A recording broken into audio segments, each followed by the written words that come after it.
கேடி சீரியலோட today குட்டி review தான் இந்த வீடியோவில் நம்ம பார்க்க போகிறோம்.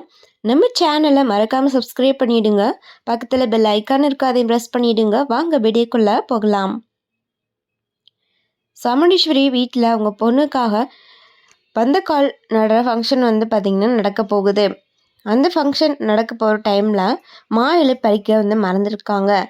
அப்போது நம்ம ரேவதி நான் போய் பறிச்சுட்டு வரேன் அப்படின்னு சொல்லிட்டு போகிறாங்க. அப்போ பார்த்திங்கன்னா நம்ம ரேவதி மாமரம் ஹைட்டில் இருக்கிறதுனால எப்படி பறிக்கிறது அப்படின்னு சொல்லி அவங்க யோசிச்சுட்டு இருக்கிறாங்க. அப்போது கார்த்திக் உள்ளே போகிறாங்க. அப்போது ஏன் புருஷா அப்படிங்கிற மாதிரி கூப்பிடுறாங்க. என்னது புருஷனா, யாரா அது அப்படின்னு சொல்லி திரும்பி பார்க்குறாங்க.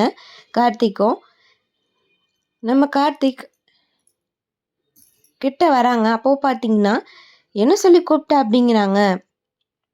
புருஷன் கூப்பிட்டேன், நீங்கள் என் புருஷன் தானே, உங்களுக்கு வேணால் அது பிடிக்காமல் இருக்கலாம், மற்றவங்களுக்கு பிடிக்காமல் இருக்கலாம், ஆனால் என்னை பொறுத்த வரைக்கும் நீங்கள் என்னோடய புருஷன். யார் என்ன நினச்சாலும் சரி, நான் இப்படி தான் கூப்பிடுவேன். என் புருஷனை புருஷன் தானே கூப்பிடணும், வேறு எப்படி கூப்பிடணும் அப்படிங்கிறாங்க.